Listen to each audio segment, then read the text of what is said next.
अस्सलाम वालेकुम। Don news के साथ मैं हूं सनिया मलिक। हेडलाइंस आपने देख ली। अमेरिकी सदर डोनाल्ड ट्रंप ने न्यूयॉर्क टाइम्स को करप्ट और नाकाम करार दे दिया। अपने सोशल मीडिया पैगाम में न्यूयॉर्क टाइम्स की सहाफत पर भी सवालात उठा दिए। सदर ट्रंप ने लिखा कि न्यूयॉर्क टाइम्स पूछता है तकरीबन 4 माह की जंग के बाद क्या बदला। तज्जियाकार कहते हैं कि ज्यादा कुछ नहीं। सदर ट्रंप ने तकरीबन 4 माह की ईरान जंग में अपनी कामयाबियां गिनवा दी। उन्होंने कहा कि जंग में ईरान की फौज खत्म हो चुकी है। उनकी बैरिया, फजाइया, लॉन्चिंग पैड्स, मिसाइल, ड्रोन्स और उनकी तैयारी की सलाहियत तकरीबन खत्म हो चुकी है। ईरान की आला क़यादत के 2 बड़े हिस्से खत्म हो चुके हैं। उनकी महंगाई 250% तक पहुंच गई है। मईशत तबाह हो चुकी है। उनके फौजियों को तनख्वाह नहीं मिल रही।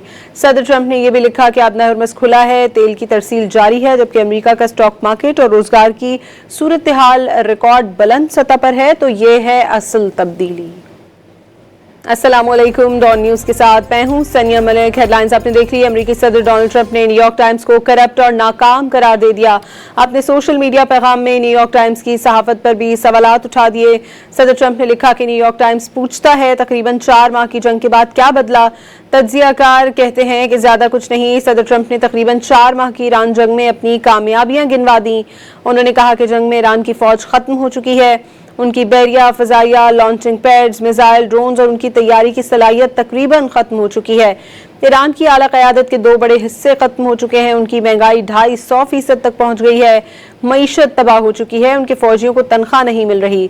सदर ट्रंप ने यह भी लिखा कि आबना हरमस खुला है, तेल की तरसील जारी है, जबकि अमेरिका का स्टॉक मार्केट और रोजगार की सूरत हाल रिकॉर्ड बुलंद सतह पर है। तो ये है असल तब्दीली।